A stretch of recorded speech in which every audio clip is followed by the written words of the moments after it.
Hi everyone, welcome back to my YouTube channel. That is Diksha Chauhan. If you are new, please do subscribe my channel. Thank you.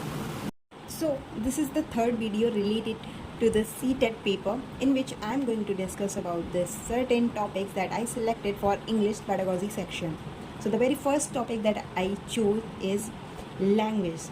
What is a language? You need to understand its characteristics, because most of the time there are questions like which is based on the characteristics of language. After that you need to understand the difference between language learning and language acquisition. जो हमारी native language होती है उसे हम जब पढ़ते हैं तो उसे बोलते हैं लैंग्वेज एक्विजिशन, बट जब हम कुछ नई language apart from mother language सीखते हैं और पढ़ते हैं तो उसे बोलते हैं language learning. There are certain stages of language acquisition like going, babbling, one word stage, two word stage. The second topic is principles of language teaching. Whenever we are trying to teach a language or learn a language, there are certain principles you need to understand, like principles of motivation, principles of naturalness, principles of imitation. Okay, then you need to understand the labels of linguistics means whenever we are trying to study a language, it is known as linguistics, and there are certain labels और आपको labels understand करते हैं और one by one proceed करके ही language learning की जा सकती है. लैंग्वेज लेबल्स में आता है like phonetic, morphology, phonology, semantic, syntax and pragmatic. तो ये ऑर्डर सही नहीं है, बट स्टिल मैं बोल रही हूँ कि ये फोनेटिक जो है वो लीस्ट लोअर लेवल है इसका levels of linguistic, and highest level है प्रैग्मेटिक. जब हम प्रैग्मेटिक लेवल पे आ जाएंगे we can easily speak a language. और ये सारे PYQs में पूछे गए हैं, लाइक फोनेटिक क्या होता है, फोनोलॉजी क्या है, मॉर्फोलॉजी क्या है, सिमेंटिक क्या है, सिंटेक्स क्या है, प्रैग्मेटिक. इनके सारे आपको मीनिंग आने चाहिए, एज वेल एज जो प्रीवियस ईयर क्वेश्चन हैं आप उनको लिख सकते हो एक पेपर पे और उन्हें पढ़ सकते हो. Then after that you need to know certain learning theories like nativism, behaviorism, constructivism and monitor hypothesis. After that you need to understand the relationship between language and development. Piaget ने बोला था कि हमारी जो development है वो पहले होता है, फिर देन लैंग्वेज हम एक्वायर करते हैं और लर्न करते हैं. बट बिगोट्सी ने उसका अपोजिट बोला था कि लाइक लैंग्वेज ऑलरेडी हमारी डेवलप इनफ है और हम उससे डेवलप लैंग्वेज पहले आता है देन हम डेवलप होते हैं. स्किनर बोलते हैं कि लैंग्वेज जो है वो हम इमिटेशन से ईजिली लर्न कर सकते हैं. The next one is role of grammar. Role of grammar in learning a language. आपको ग्रामर क्या होता है? ग्रामर स्ट्रक्चर अप्रोच है किसी भी लैंग्वेज की, उसे जो रूल गवर्न सिस्टम है ना वो ग्रामर को ही डिफाइन करता है. तो before learning a language you need to understand the grammar of a certain language. अब टाइप्स ऑफ ग्रामर क्या होता है? Like formal, functional. Then there are certain methods for teaching grammar like inductive, deductive, informal, incidental. After that challenges of teaching language in a diverse classroom. जैसे हमारे Indian classroom है वहाँ पे diversity बहुत ही ज़्यादा है, और उस क्लासरूम में क्या क्या चैलेंजेस टीचर को फेस करने पड़ते हैं वाइल टीचिंग अ लैंग्वेज, वो आपको आने चाहिए. और क्या क्या डिसऑर्डर्स से बच्चे जूझ रहे हैं आपको वो भी आना चाहिए. और आप उसके अडेप्टेशन के लिए क्या क्या मैथड्स यूज़ कर सकते हो टीचिंग ग्रामर के लिए, वो भी आपको आना चाहिए.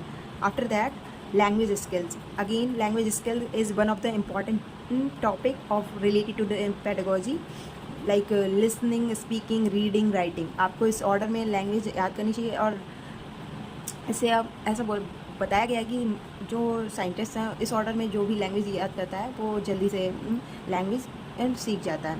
अब लिसनिंग के भी सब स्किल्स हैं, टाइप्स हैं और करेक्टरिस्टिक्स हैं, आपको ये सारे आने चाहिए. स्पीकिंग के भी, reading again reading skill and writing skill, one of the these two skills are important rather than listening and speaking. reading के सब skills आने चाहिए आपको, as well as types आने चाहिए like model reading, silent reading, extensive, intensive reading. after that writing के stages of writing कुछ होते हैं, उसकी एक process है, किस process में हम writing करना सीखते हैं वो भी आपको आना चाहिए. then aspects of the language. कुछ एस्पेक्ट होते हैं लैंग्वेजेस के like phonetic, graphic, phonetic come graphic and semantic aspect, आपको वो भी आना चाहिए.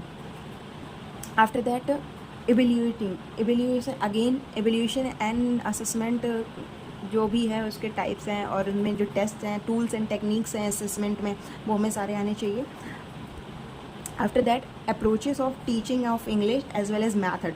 जो अप्रोच है वो वाइडर कॉन्सेप्ट है, बट जो मैथड है वो एक स्मॉलर कॉन्सेप्ट है।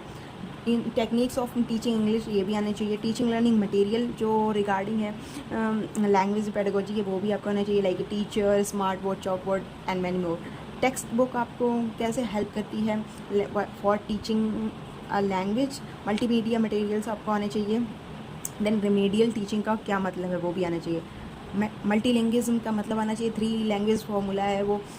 फर्स्ट लैंग्वेज हमारी जैसे कि पुट की गई है मदर लैंग्वेज या रीजनल लैंग्वेज होनी चाहिए। सेकंड लैंग्वेज जो है वो इंग्लिश होनी चाहिए इन हिंदी स्पीकिंग स्टेट। अब अगर वहाँ पे हिंदी स्पीकिंग स्टेट नहीं है देन आपको वहाँ पे सेकंड लैंग्वेज हिंदी पढ़नी पड़ेगी। आफ्टर दैट थर्ड लैंग्वेज जो है वो मॉडर्न लैंग्वेज किसी में ले सकते हैं लेकिन अगर वो रीजनल स्टेट कुछ जो हिंदी नहीं बोल रहे हैं उनके लिए इंग्लिश थर्ड लैंग्वेज में है। So this is the third language formula. Then NCF का क्या बोला है related to the language pedagogy, जैसे कि 3 लैंग्वेज फार्मूला अडेप्ट करें हम, और चाइल्ड सेंटर्ड पेडागोजी हमें टीचर्स को फॉलो करनी चाहिए so that we can improve teaching learning process.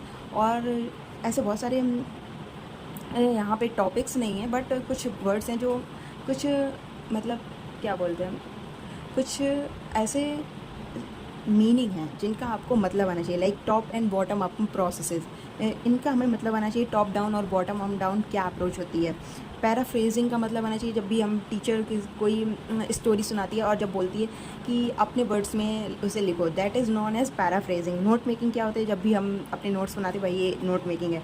Language across curriculum. Language across curriculum मतलब हम जब लैंग्वेज को इम्प्लीमेंट करते हैं कुछ कंटेंट लाइक साइंस मैथ्स और सेक्शन में जब उनका यूज़ करते हैं लैंग्वेज को, that is known as language across curriculum. Phonetic group, lexical grouping and semantic grouping, इनका मतलब आना चाहिए। और approaches, there are certain approaches that is mostly seen in the paper like eclectic approach, communicative language teaching, bilingual constructivism approach। और methods हैं कुछ वो ज़्यादातर पूछे ही जाते हैं, like grammar translation method, direct method, audiolingual method, bilingual method, doctor based method, total physical response method, communicative language teaching. ये सारे कम्युनिकेटिंग लैंग्वेज ये बहुत सारा इंपॉर्टेंट है, लाइक ये इंटीग्रेशन मेथड पे बेस्ड है। और ऐसे क्वेश्चंस बहुत सारे हैं, like intensive and extensive reading का भी आना चाहिए। Intensive and extensive, scanning and skimming क्या होता है ये भी आपको आना चाहिए। लाइक इतने सारे मैंने टॉपिक्स आपको बता दिए हैं। Hope this video helps you. So also language proficiency का मतलब क्या होना चाहिए, as well as BICS and CALP क्या होता है।